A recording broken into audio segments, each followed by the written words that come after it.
Bonjour tout le monde. Merci d'être présent pour ce point de presse. Comme à l'habitude, on va faire une mise au point par rapport à l'augmentation des cas de la région. Ensuite, aussi une mise au point par rapport aux 2 éclosions en cours à Maria. La première personne qui va prendre la parole, c'est le Dr Bonnie Vigé, qui est directeur régional de la santé publique Gaspésie-Île-de-la-Madeleine. Ensuite, il va y avoir Mme Joanne Méthode, qui est directrice générale adjointe et directrice des soins infirmiers. Puis, M. Saint-Pierre, qui est directeur au soutien programmation personnes âgées. Bon, j'ai perdu son titre pour l'instant, mais je vais pouvoir le dire tantôt. Donc, sans plus tarder, on va commencer avec Dr Bonnie Vigé. Oui, bonjour tout le monde. Écoutez, vous n'êtes pas sans savoir que la situation épidémiologique continue à évoluer vers la hausse, principalement du côté d'Avignon, en fait. On est rendu à peu près 338 cas dans la région de la Gaspésie-les-Îles, donc 15 nouveaux cas dans les dernières 24 heures.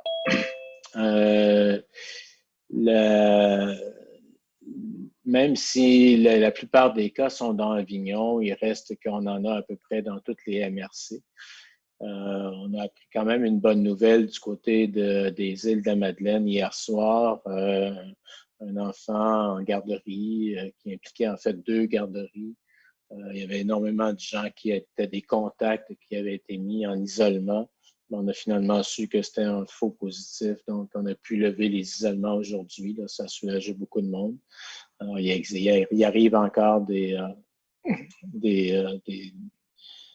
erreurs de laboratoire ou des imperfections dans nos tests dont on a déjà parlé amplement au cours de l'été, mais ça arrive encore. Alors, c'est une bonne nouvelle pour les îles. Mais de façon générale, la situation est préoccupante. Elle l'est dans l'ensemble du Québec et je pense que tout le monde est au courant que nous aurons une conférence de presse du Premier ministre, du ministre de la Santé puis du directeur national de santé publique ce soir à 17h30. Je pense qu'il y a des annonces importantes qui vont être faites, là, qui vont concerner tout le monde dans tout le Québec. Vous vous rappelez aussi que le ministre nous a invités, le ministre de la Santé nous a invités à relever un défi de 28 jours vendredi dernier. Je pense que c'est une belle façon de nous mobiliser. 28 jours, c'est quelque chose qu'on peut réaliser dans le temps qu'on voit venir. C'est moins décourageant que de se dire qu'on a le virus pendant 2 ans. Alors, je pense qu'on est capable effectivement de travailler tout le monde ensemble pour revenir dans des couleurs beaucoup plus agréables comme le vert ou le jaune dans l'ensemble du Québec si on y met tous la main à la pâte. Alors, je pense que le ministre nous a invités à limiter nos contacts sociaux pendant un certain temps. C'est un message que j'aimerais relier. Et particulièrement pour tous nos amis là, qui s'en vont à la chasse. Là. Si vous en connaissez, rappelez-leur que le virus va s'inviter dans toutes les fêtes que l'on va faire. Donc, qu'il soit dans le fond du bois ou dans la ville, le virus s'invite à tous les rassemblements. Donc, dans un rassemblement, on sait que c'est difficile de de respecter les 4 mesures de base. Alors, donc, évitons les rassemblements d'ici les 28 prochains jours, limitons nos contacts. Je pense que c'est le message que j'aimerais bien rappeler à tout le monde. Donc, si vous voyez des gens qui ont des symptômes, ben, invitez-les à se faire tester et à rester chez eux en attendant. Lavons-nous les mains le plus souvent possible, gardons notre distance à 2 mètres et portons le masque à chaque fois qu'on rencontre du monde. Alors, c'était à peu près les messages de base que je voulais livrer pour introduire et puis je répondrai aux questions tout à l'heure s'il y en a. Merci. Madame Joanne Méthode. Bonjour à tous. Dans le fond, depuis samedi, je suis à la résidence Saint-Joseph à Maria. pour vous dire que je travaille en étroite collaboration avec M. Jean Saint-Pierre vraiment pour répondre aux besoins des gens, pour être près du milieu avec les gens, pour regarder les choses qu'on peut améliorer, puis aussi pour donner des soins. Fait pour vous dire que M. Saint-Pierre et moi, moi je suis ici depuis samedi, on donne des soins aussi aux résidents. C'est important pour nous d'être là, puis aussi de répondre au personnel. Quand il y a quelque chose qui ne va pas au niveau du fonctionnement, de l'organisation du travail, on est là, on répond, puis on apporte des correctifs immédiatement. Pour vous dire que malheureusement, là, à la résidence Saint-Joseph, à ce moment-ci, le tableau, c'est 20 personnes qui ont résidents, qui ont la COVID-19. Fait c'est bien sûr, c'est triste, puis aussi, c'est très employé pour nous. Fait vous comprenez, dans un contexte là, aussi difficile, dans le fond, pour les gens, c'est pas facile pour le personnel. Mais je dois vous dire que le personnel, là, je suis ici depuis samedi, c'est du personnel extraordinaire. Vraiment extraordinaire, dédié, motivé et mobilisé. Ça, je peux vous le dire, je travaille avec eux. C'est des personnes qui respectent vraiment les consignes de prévention des infections, puis en sont très préoccupés. Tout le monde se surveille pour regarder, on est-tu correct? Puis je peux vous dire qu'il y a vraiment un excellent travail, vraiment un excellent travail. Puis je tiens à les remercier beaucoup. Je peux vous dire qu'à tous les jours, je les remercie, mais dans le fond, auprès de vous aussi, je tiens publiquement à le nommer. Pour vous dire, au niveau de la campagne de communication locale qui a été débutée vendredi, c'est-à-dire, ça a porté un peu de fruits, mais peu de résultats. On s'explique, c'est que dans le fond, sur 21 personnes qui ont levé la main pour venir donner un coup de main, on a réussi à en recruter 5 parce que plusieurs personnes s'est décidé au moment des appels faits. Mais on a quand même, au moins durant notre fin de semaine, 5 nouvelles personnes qui viennent nous aider pour soutenir les équipes. C'est vraiment, vraiment très aidant. Aussi, pour vous dire au chapitre de l'hygiène et salubrité, c'est qu'on a fait appel à une entreprise extérieure qui vient aussi prêter la main forte, puis qui aussi, à partir d'aujourd'hui, sont avec nous. Donc, pour vous dire qu'on a vraiment, au niveau de l'entretien ménager pour l'hygiène et salubrité, on a le personnel qu'il faut pour vraiment faire le bon nettoyage comme ça doit l'être. Puis vous informer aussi également, toujours dans la perspective du contrôle, la prévention des infections, toutes les personnes qui entrent en CHSLD sont dépistées avant d'arriver, sont dépistées et aussi on attend les résultats. Donc, c'est très important, c'est vraiment toujours dans le but de contrôler là, la propagation du virus pour éviter que davantage il y a de situations cliniques qui arrivent à la résidence Saint-Joseph. Parmi les nouveaux diplômés au niveau des préposés pour l'ensemble du territoire, c'est 18 préposés qui travaillent présentement à la résidence Saint-Joseph. Donc, le message que je veux vous porter, on est ici, moi je suis ici depuis dimanche, je travaille en étroite collaboration avec M. Saint-Pierre et avec les gestionnaires en place, M. Noël et Mme Bernard. On travaille ensemble pour vraiment, on se coordonne pour mettre toutes les bonnes pratiques en place au bénéfice de nos résidents. Je peux vous dire, pour avoir donné des soins toute la fin de semaine aux résidents, les gens, là, ils apprécient beaucoup, ils sont contents, puis c'est beau de voir des sourires dans ce contexte-là où c'est pas facile. On parle avec eux, donc pour vous dire quand même, là, on voit des sourires quand même par rapport à beaucoup, même si on perdu des fois des collègues de chambre qui sont dans un autre secteur, dans le fond, parce qu'on comprend si on avait un COVID-19, on n'est plus dans la même chambre. Mais pour vous dire qu'il y a une période d'adaptation qui est peut-être pas facile, mais à ce moment-ci, là, je peux vous dire que nos résidents se portent bien parce qu'on a vraiment du bon personnel. Merci. Avant de passer la parole à M. Jean Saint-Pierre, qui est directeur du programme de soutien à l'autonomie des personnes âgées, j'aimerais juste faire une petite parenthèse que les chiffres qui vont être donnés par M. Saint-Pierre vont varier du bilan que j'ai envoyé tantôt, puisque la situation évolue vite. Puis, on veut vous donner là, les derniers chiffres de hier, pardon, à partir de 16 heures, mais des fois, il peut y avoir des écarts entre les deux systèmes informatiques. Donc, il va avoir, M. Saint-Pierre va partager là, les derniers chiffres de hier à partir de 16 heures selon les dernières informations qu'on vient d'avoir. Merci. Donc, bonjour à tous. Effectivement, hier, nous vous avons informé d'une nouvelle éclosion à la résidence privée pour aînés Lady Maria. Donc, comme le disait Clémence, en date d'hier, 16 heures, nous annonçons 10 résidents et moins de 5 employés positifs à la COVID-19. Cependant, tel que précisé par Clémence, la situation évolue fort rapidement. Dès les premiers cas positifs, nous avons travaillé en étroite collaboration avec la propriétaire. Les défis de ressources humaines se présentent également à cette ressource. Nous devons donc leur prêter main forte. Nous avons besoin d'infirmières auxiliaires, de préposés et d'aides de service. C'est pour cela qu'aujourd'hui, nous vous réitérons notre appel à tous.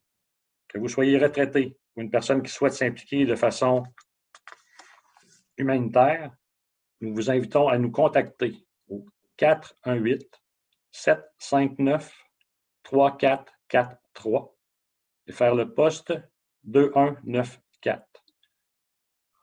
Nous avons vraiment besoin de l'aide, donc c'est pourquoi nous le réitérons aujourd'hui. Merci beaucoup. Merci. Je demanderai aux personnes qui ont pris la parole d'activer leur caméra pour la période de questions. Donc, Mme Méthode et Dr. Bonnier-Vigé. Puis, comme à l'habitude, je vais, dans le fond, y aller là, par ordre d'apparition sur mon écran. Donc, j'ai le Radio Gaspésie. Oui, bonjour. Une information qui circule à l'effet qu'il y aurait une éclosion dans le secteur de Rivière-au-Renard et qu'il y aurait un ou des cas à la polyvalente de Grande-Vallée. Est-ce que vous avez eu écho de ces deux informations qui circulent dans la MRC Côte-de-Gaspé? Dr. Bonnier-Vigé.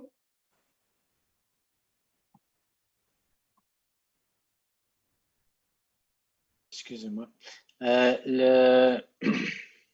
Effectivement, on a un élève de l'école dans Grande-Vallée qui a été atteint qui était testé positif. Les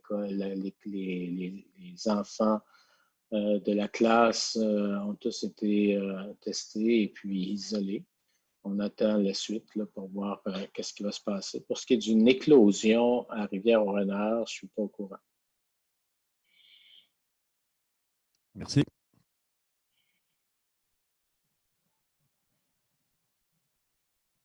Merci. Ensuite, j'ai un téléphone qui finit par 754.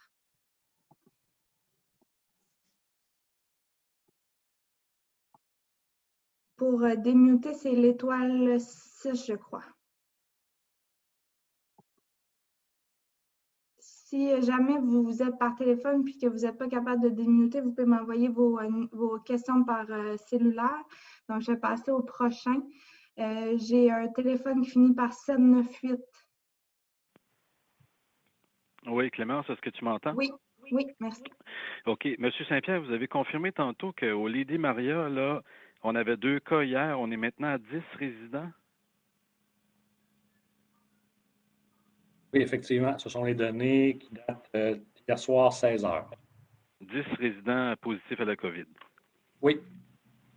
Là, M. Bonnier-Vigé, quand on regarde ça actuellement en Gaspésie, là, je pense qu'on a le taux le plus élevé pour 100 000 personnes, 116,7. Là, on est comme les premiers au Québec. Et quand on extrapole, on voit qu'à elle seule, la MRC d'Avignon, là, on multiplie ça par 5. Comment vous qualifiez la situation ici actuellement? Pour le moins inquiétante, certainement. Par contre, il faut voir que quand même, dans Avignon, ce sont des éclosions qu'on est en train de maîtriser. Dans certains cas, ça semble être en voie d'être assez maîtrisé. On n'a pas eu de nouveaux cas dernièrement dans le CHSLD, par exemple.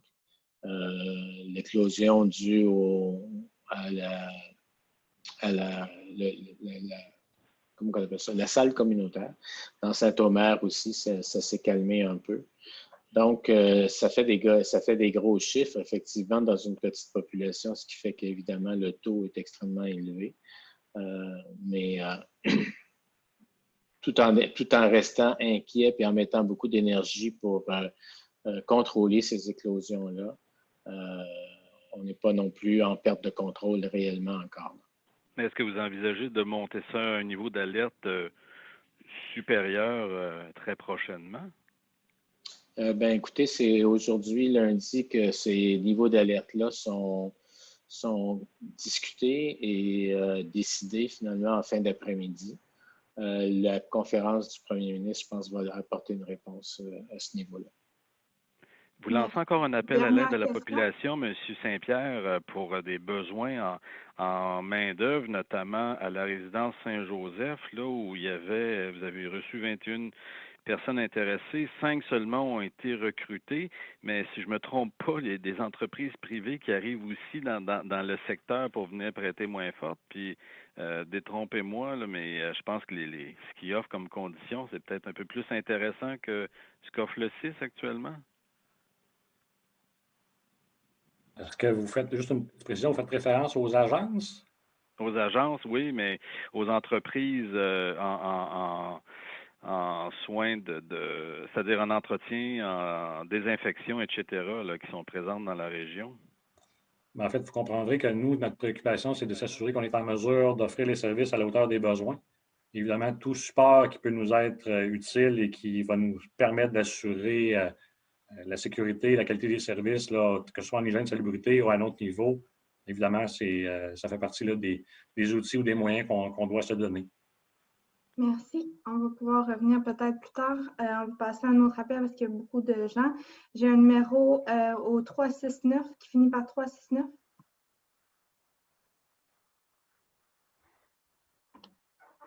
Il reviendra. Oui. Oui. Excuse-moi, Clément, c'est Gilles Gagné. Oui. Bon, j'ai une question pour le Dr Bonivigé. Est-ce qu'on peut faire un lien entre l'éclosion qui est une conséquence du bingo de Saint-Omer et ce qui se passe à Maria? Parce que les gens qui vont au bingo sont par définition souvent âgés, mais ils sont quand même autonomes. Ce sont probablement ces gens-là qui ont pris soin de leurs parents s'ils étaient encore vivants à Maria. C'est pas très loin, là. Mais est-ce qu'il y a un lien qui a été établi fort ou faible entre ces deux incidences? C'est notre première hypothèse, mais malheureusement, on n'a pas pu établir hors de tout doute que c'était le cas. Alors, on continue à fouiller les entrevues, les enquêtes et à rappeler des gens pour s'assurer qu'on puisse retrouver ce lien-là, mais on ne l'a pas trouvé encore. OK.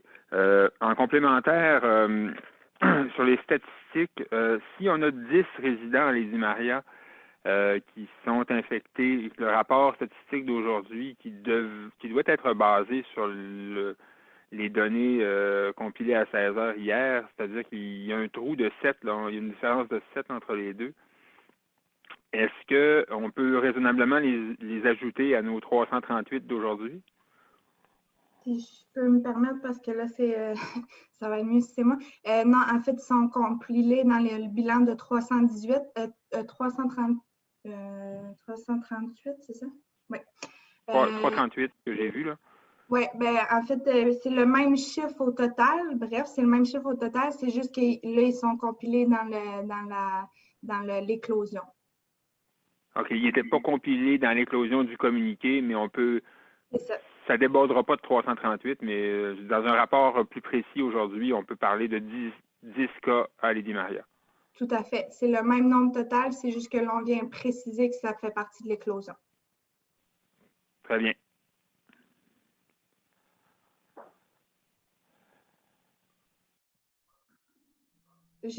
Merci, c'est Nelson. Oui, bonjour. D'abord, au niveau il y a plusieurs cas actuellement en analyse. Quelle est la capacité de laboratoire? Est-ce qu'on est en mesure de répondre là, à Maria, à tout ce qui se passe actuellement dans Avignon, ou on doit envoyer des choses à Chandler ou à Rimouski ou ailleurs sur le territoire pour des résultats de tests? Madame Méthode, oui. Monsieur Sergerie, dans le fond, pour vous dire qu'on a une capacité quand même de 80 par jour si on regarde juste Samaria. Fait que dans tous les cas, les tests les plus urgents sont en priorité 1, notamment, entre autres, au niveau des employés, les nouveaux arrivants. Fait qu'on a les résultats assez rapidement. Puis quand on dépasse au niveau quotidiennement, là, un nombre, les résultats sont acheminés à Rimouski, puis on a les résultats, le test est fait en dedans de 24 heures. Okay. Quel est le ratio actuellement entre cas positifs versus nombre de tests? Est-ce qu'il est plus élevé actuellement qu'il l'était au printemps au moment le plus fort? Docteur Bonivigé.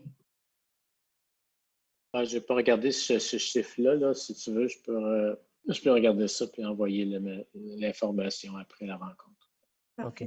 Dernière question. Au printemps, Avignon avait été fortement touché. C'est encore le cas cet automne.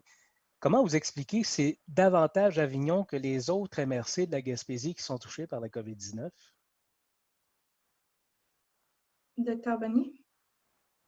C'est une très bonne question à laquelle je n'ai malheureusement pas de réponse pour l'instant.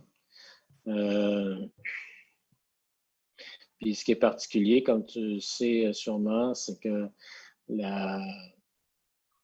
les gens qui sont atteints de la COVID dans la MRC d'Avignon sont des personnes âgées, contrairement à tout ce qui se passe dans le reste de la province. Alors, peut-être que c'est justement dû à une éclosion dans un milieu fréquenté par des personnes âgées.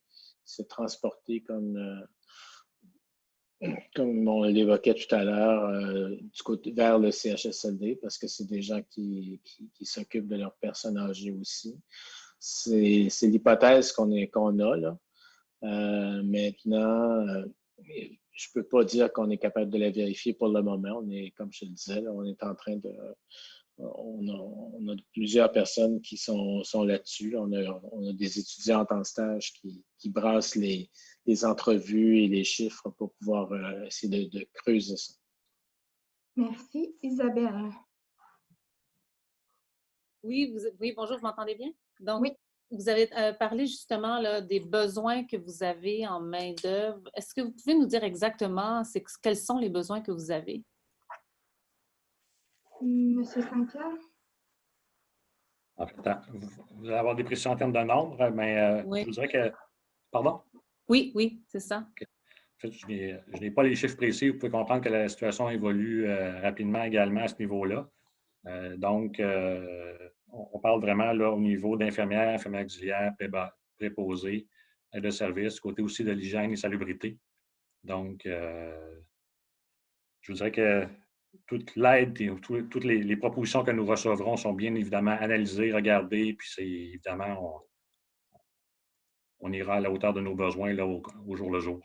Mais est-ce que c'est en termes de dizaines ou 20, 30? Est-ce qu'on peut avoir une idée du chiffre que vous avez besoin?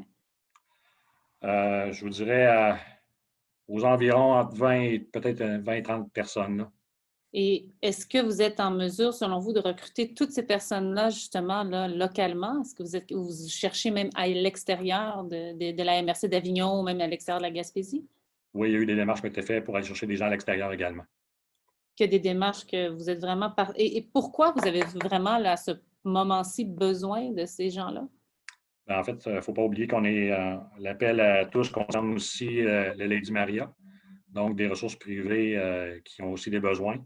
Donc, en termes de... On comprend qu'on veut aussi se préparer en fonction, là, si malheureusement il y avait d'autres milieux qui étaient touchés, on souhaite être prêt également. Merci. Donc, j'ai Antonin.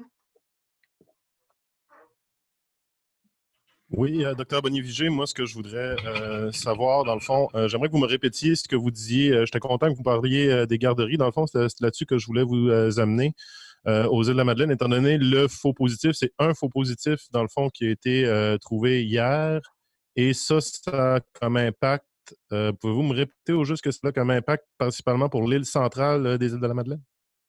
On avait une quarantaine de personnes qui étaient des contacts de cet enfant-là. Là. Parce que, vous comprenez, c'était une garderie donc avec plusieurs enfants qui vivaient dans plusieurs familles. Les enfants eux-mêmes sont isolés, mais quand un enfant est isolé, ça exige que quelqu'un de la famille reste à la maison. Donc, ça fait autant de personnes qui n'étaient pas au travail. Puis, cette garderie-là, les enfants jouaient avec une autre garderie voisine. Donc, ça s'est multiplié très, très rapidement. C'est des contacts. Alors, on était content de savoir que c'était un faux positif, finalement. Et là, une belle clip que je pourrais mettre dans ma nouvelle qui s'adresse à tous ces gens-là, à cette quarantaine de personnes visées par la quarantaine. Vous leur diriez quoi exactement aujourd'hui? Je leur dirais qu'on était chanceux que ce soit un faux positif, mais ça ne veut pas dire que la prochaine fois, ça pourrait être un faux positif. Donc, il faut toujours respecter les mesures de base, tout le monde, que ce soit en garderie, que ce soit à la maison. Le virus est présent aux îles comme ailleurs. Donc, il faut ne pas hésiter à se faire tester dès que les symptômes apparaissent, garder nos distances de 2 mètres, pas faire de rassemblement. Là, surtout, on vient de parler du défi de 28 jours là, où on va essayer de ne pas faire de rassemblements familiaux trop pendant un petit bout de temps. Parce que dans les restaurants familiaux, on a de la difficulté à garder notre distance de 2 mètres avec les gens qui ne sont pas de la même maison que nous. Puis se laver les mains, puis porter le masque quand on est en public. Rapidement, juste très, très rapidement, Dr. Bonivigé, les gens qui sont visés par la levée de la quarantaine ont été appelés par la santé publique, c'est-à-dire que ceux qui sont à grande entrée et qui n'ont pas été appelés, eux autres, leur quarantaine continue. Là. Tout à fait. Oui, on parle vraiment les gens ont été appelés aujourd'hui. Merci. J'ai Myriam Donaldson.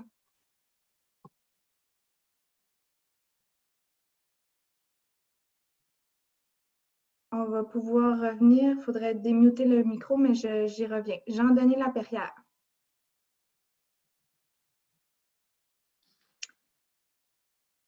Mirko de Silva.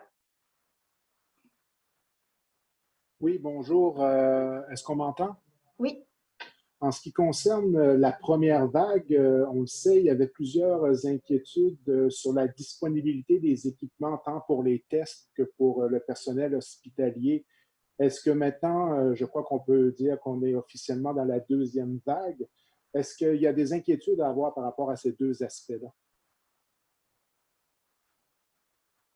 Je peux y aller, Oui. Clémence? Oui. Parfait. Non, pour l'instant, dans le fond, la situation est sous contrôle. Vraiment, la quantité de matériel que nous avons en ce moment-ci nous permet, là, vraiment, on a prévu quand même longtemps d'avance. Pour l'instant, on n'a pas d'inquiétude. Merci. Merci, Roxane Langlois. Oui, je vais faire ça rapidement. Je suis dans les rénovations à la maison et je m'en excuse. La question est très simple. En fait, on voit tout de suite que dans Avignon, on est, peut-être ou possiblement prochainement, on ne le sait pas, en orange. Qu'est-ce qui se passe dans l'éventualité où une seule MRC est vraiment durement touchée par la pandémie? Est-ce que les mesures sanitaires accrues vont être appliquées en région? Et sinon, comment on fait pour limiter les déplacements et tout ça sur un territoire? Là? Parce que c'est quand même particulier qu'un seul secteur de la Gaspésie soit touché aussi durement. Docteur Bonivigé? Oui, mais il faut se rappeler que les autres MRC ont aussi eu des cas, donc eux aussi risqueraient d'être rehaussés. Mais en réalité, vous allez avoir la réponse ce soir à la conférence du premier ministre. Mais pour répondre à votre question quand même, parce qu'on l'avait envisagé, les mesures oranges sont des mesures qui sont à mi-chemin, en fait, entre le jaune et le rouge. Ça veut dire qu'on aurait probablement eu à réduire le nombre de personnes qui peuvent se réunir dans les maisons privées, par exemple, le nombre de personnes qui participent à des rassemblements. Alors, on aurait évidemment recommandé de diminuer la fréquence des voyages que les gens font à l'extérieur de leur région. Et réciproquement, on aurait invité les gens à ne pas... on parle de la sous-région. On aurait invité les gens à ne pas aller dans les MRC s'il n'y avait pas besoin d'y aller. Des choses comme ça. Mais ça reste des mesures qui sont relativement légères par rapport à ce qui va probablement être annoncé pour les régions qui sont dans le rouge. Puis rapidement, j'aurais peut-être une deuxième petite question. En fait, il y a une troisième résidence pour aînés à Maria. Si j'étais la propriétaire de ces lieux-là, probablement que je m'inquiéterais à voir ce qui se passe ailleurs. Est-ce que vous suivez ces gens-là de façon particulière? Est-ce que vous les rassurez? Qu'est-ce que vous faites pour en fait, partager ce qui se passe là, avec eux? Madame Méthode? Clémence, peut-être, ça serait plus M. Saint-Pierre qui est beaucoup en lien avec la résidence, là, mais je pourrais quand même, là, ouais, peut-être plus M. Saint-Pierre, puis je pourrais compléter. Là. Bon, au niveau de la résidence, on est très, très présent. Il faut se comprendre. Là, on est entre des équipes du côté de la prévention et du contrôle des infections qui sont présents, qui font des tournées, des visites. Il y a des appels, il y a des contacts téléphoniques réguliers, des courriels. Donc, tous les moyens de communication sont mis en place. Là. Et effectivement, on échange avec eux par rapport à l'état de situation. Donc, je dirais qu'il y a vraiment là, un suivi serré qui est fait actuellement, puis qui a été fait pendant tout l'été d'ailleurs, depuis le début, avec tous les propriétaires des différentes RPA, RI et ressources familiales à travers la Gaspésie. Merci. Isabelle Larose? Oui, je suis aux îles de la Madeleine, alors je vais me concentrer sur le cas des îles. Le faux positif qui a été rapporté là, dans une garderie, est-ce qu'il doit être déduit du bilan des cas actifs du jour? On disait 6 cas aujourd'hui. Est-ce qu'il faudrait l'ôter? Est-ce que ça va être demain qu'on va l'ôter? Je veux juste m'assurer là, de si on chevauche 2 jours là, avec ce faux positif-là. Oui, je vais prendre 2 minutes pour expliquer les systèmes de surveillance. Les systèmes de surveillance, ce n'est pas des systèmes nécessairement de statistiques de diagnostic. La définition d'un cas en surveillance, c'est quelqu'un qui a été testé positif. Alors, même les faux positifs font partie des positifs dans un système de surveillance. Alors, jusqu'ici, en tout cas, comme vous avez vu cet été, là, on a eu peut-être une trentaine de cas là, entre le mois de mai puis le mois d'août, quelque chose comme ça. Là. La moitié là-dessus étaient des faux positifs, mais ils ne sont pas retranchés.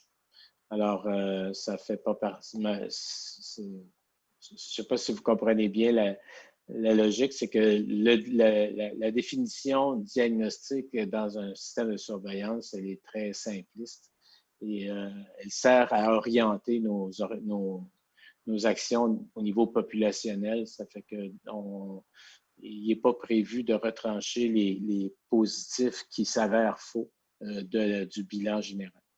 Donc, même des cas actifs, là?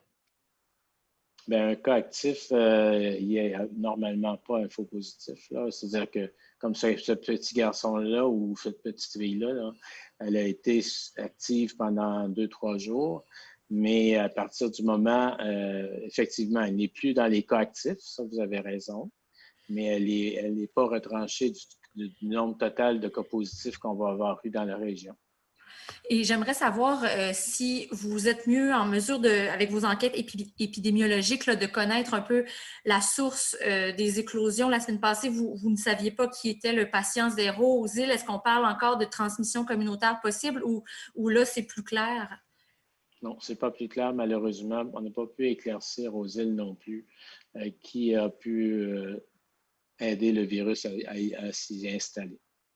Merci, Nicolas Arsenault. Oh, je me suis trompée. Pas de question, Clémence. Merci quand même. Merci. Gamache-Fortin. Ça va, pas de questions, merci. Merci, Patrick Giguère. Oui, bonjour. Alors, c'est pour M. Bonny-Vigé. Est-ce que vous savez de quelle façon le virus s'est incrusté, a intégré le manoir Lady Maria?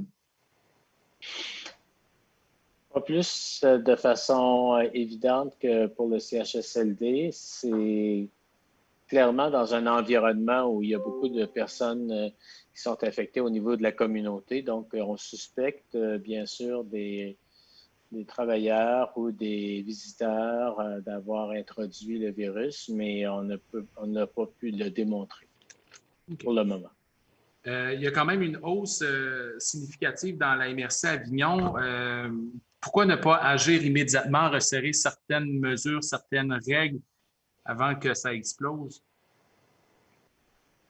Bien, comme j'expliquais tout à l'heure, pour l'instant, on n'a pas l'impression d'avoir perdu le contrôle de ces différentes éclosions-là. Mais il y a des mesures supplémentaires qui ont été mises en place. Il y en a qui vont être remises en place, là, dépendant évidemment de la couleur qui représente un peu la MRC qui va être choisie par le gouvernement et qui va être annoncée ce soir. Merci. Et oui, il va y avoir des mesures qui vont correspondre à ce choix-là. Merci. Myriam Donaldson. Au niveau du recrutement, j'aimerais revenir là-dessus. Sur 21 personnes qui ont levé la main, seulement 5 ont été retenues. Vous avez parlé de désistement. Quels sont les facteurs qui font que les gens, après s'être intéressés, se désistent soudainement? Madame Méthode. Souvent, les gens, dans le fond, ne réalisent pas tout à fait qu'on est, par exemple, à la résidence Saint-Joseph, on est quand même une zone de COVID. Fait qu'après explication, plus d'informations, bien, certaines personnes décident là, d'y réfléchir pour différentes raisons. Et quels seraient vos besoins en termes d'échéance de personnel pour être capable d'avoir justement suffisamment de bras? C'est que dans le fond, voyez-vous, déjà en fin de semaine, on avait 5 nouvelles personnes. Fait que déjà, les gens, là, on dépiste, puis dès qu'on a les résultats, les gens travaillent. Fait qu'au fur et à mesure qu'on embauche les gens, immédiatement, on les intègre au travail. Merci. Adèle Arsenault. Oui, bonjour, vous m'entendez? Oui. OK. Par rapport à la quarantaine de personnes là, qui ont été retranchées des enquêtes là, en lien avec les garderies, est-ce qu'on a maintenant un tableau plus serré de ceux qui sont plus sérieusement en enquête aux îles de la Madeleine? Il reste les cas qu'on a du côté de Grande Entrée, l'île de Grande Entrée. OK. Donc, ça veut dire, est-ce qu'on a un chiffre par rapport à ça des personnes qui sont en quarantaine ou en tout cas qui sont sous enquête? Dans l'île de Grande Entrée, c'est beaucoup moins important. Les gens qui sont isolés actuellement, c'est probablement entre 10 et 15 personnes. OK. Puis au niveau des tests de dépistage, ça a l'air de quoi? Qu'est-ce que vous voulez dire? En termes de nombre, est-ce que les gens... il y a beaucoup de tests de dépistage qui se font chaque jour? Ouais, j'ai pas avec moi le nombre de tests de dépistage qui ont été faits aux îles dernièrement. Merci. On va y aller avec Simon Carmichael. Oui, merci. Tout d'abord, la semaine dernière, il y a eu un et un deuxième cas au cégep de Gaspé. Est-ce qu'il y a eu d'autres cas qui ont été annoncés en lien avec ces cas-là ou c'est des cas qui sont vraiment isolés les deux? Si je me souviens bien, il y avait un cas au cégep de Gaspé, puis moi, j'ai fait une erreur à un moment donné dans une entrevue avec Nelson, en tout cas, je pense qu'il savait que je m'étais trompé. Alors, donc, il y avait juste un cas, là, finalement, au cégep. Parfait. Puis deuxième question. Il n'y en a pas eu d'autres à ma connaissance. Deuxième question, concernant les pénitenciers, on parle de pénitencier de Percé, il y a eu 2 tests de dépistage depuis le début de la pandémie. Et pénitencier de New-Carlisle, il y en a eu 6. Moi, je les suis quand même, là, ces chiffres-là, puis ça fait plusieurs jours que ces chiffres-là sont statiques. Est-ce qu'il n'y a pas le risque à ne pas faire de tests de dépistage, notamment pour celui de New-Carlisle, qu'il y ait des gens de la communauté qui infectent ces milieux de proximité-là? Je ne suis pas sûr d'avoir bien saisi la question. Est-ce que tu peux me rephraser ça, s'il te plaît? Oui, tout à fait. C'est quoi la stratégie en lien avec les pénitenciers? Parce que depuis le début de la pandémie, il y a eu 8 tests de dépistage qui ont été faits dans 2 pénitenciers de la Gaspésie. Ça me semble peu. Mm-hmm. Mais en fait, toutes les nouvelles personnes qui intègrent les pénitenciers se font offrir un test de dépistage, mais elles ne sont pas obligées, évidemment, comme n'importe qui. Personne n'est obligé de subir un test. Alors, il y a beaucoup de refus. C'est probablement la raison qui explique. À moins qu'il y ait très, très peu de gens qui ont été admis dans cette prison-là. Je n'ai pas le ratio du nombre de personnes admises versus le nombre de tests qui ont été faits. Merci. Marie-Jeanne Dubreuil. Non, ça va être correct. Merci beaucoup. Parfait. J'ai un dernier qui est le numéro de téléphone qui finit par 097. Merci, pas de question. Parfait. Puis un téléphone qui finit par 126. Clémence? Oui. Tu m'entends? Oui, mais c'est le 126. OK. Parfait. Là, je vois l'heure, je ne sais pas, Pierre, qu'est-ce que je voulais dire, mais je vois l'heure avancer. Ça fait 45 minutes, puis M. Saint-Pierre et Mme Méthode de retourner aussi, et puis Dr. Bonivier, mais ils sont sur le plancher. Si vous avez d'autres questions, n'hésitez pas. On essaie de faire des points de presse assez rapides, mais vous pouvez toujours passer par moi pour les questions. Donc, merci tout le monde. Puis, Juste une petite question, Clémence, sur les hospitalisations. Là, récemment, au CA du 6, vous disiez que Gaspé devenait l'hôpital régional là, pour les hospitalisations. Est-ce qu'il y a eu des cas? Est-ce que les autres hôpitaux ont plus d'étages maintenant dédiés à l'hospitalisation des cas de COVID? je vais pouvoir te revenir. Ben, Madame Méthode, oui, allez-y, ça va être la dernière question. Parfait. Bien, dans le fond, pour vous dire, comme vous l'avez appris la semaine dernière, que l'hôpital de Gaspé est désigné comme vraiment l'endroit en Gaspésie pour les cas d'hospitalisation, ça va être effectif à partir du 5 octobre prochain. Comme on l'a mentionné la dernière fois, les gens sont en train de préparer tout ça. Pour vous dire qu'en Gaspésie, dans le fond, en d'autres moments qu'il n'y a pas de possibilité d'hospitalisation, les environnements physiques sont prêts, mais à ce moment-ci, c'est vraiment Gaspé qui est désigné. Puis au fur et à mesure qu'évoluera la COVID, fait qu'on verra aux ajustements selon les orientations du ministère, fait qu'on suit vraiment les directives du ministère en ce qui concerne vraiment la désignation des lieux. Ça veut dire que tous les autres hôpitaux vont transférer les cas à Gaspé à partir du 5 octobre, c'est ce qu'il faut comprendre? Oui, pour l'hospitalisation, mais pas pour les soins intensifs. C'est Rimouski qui va demeurer pour les soins intensifs. C'est Rimouski qui demeure pour les soins intensifs. Merci beaucoup.